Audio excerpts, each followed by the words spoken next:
तेल से गे हम पिछाड़ देब इतर तेल से गे इतर तेल से गे हम पिछाड़ देब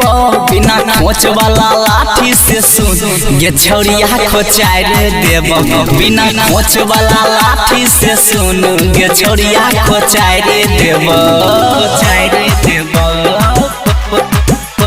खोचाड़ देब बिना खोच वाला लाठी से सुन गे छौरिया खोचाड़ देब खोचाड़ देब पुअरा पलंग पर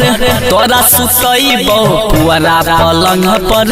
तोरा सुतइबो करबो हम बॉडी मसाज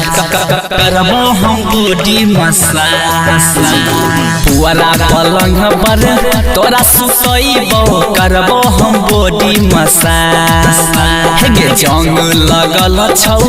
यंग यंग में छोड़इबो हम तोरा याद मुंड बनल छै गे हम सुतार देब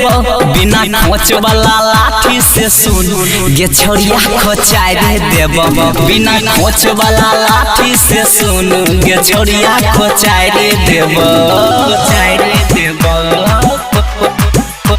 खोचाड़ देब बिना खोच वाला लाठी से सुन गे छौरिया खोचाड़ देब खोचाड़ देब कोरा में आबे नहीं शर्माबे कोरा में आबे नहीं शर्माबे कर दे ना एक बारी खुश कर दे ना एक बारी खुश कोरा में आबे नहीं शर्माबे कर दे ना एक बारी खुश प्रमोद देहाती के दिलही तुम आजा हमारा से ना निरूस एक बार लाके गोदी में उतार देब बिना खोच वाला लाठी से सुन गे छौरिया खोचाड़ देब बिना खोच वाला लाठी से सुन गे छौरिया खोचाड़ देब इतर तेल से गे हम पिछाड़ देब इतर तेल से गे इतर तेल से गे हम पिछाड़ देब बिना खोच वाला लाठी से सुन गे छौरिया खोचाड़ देब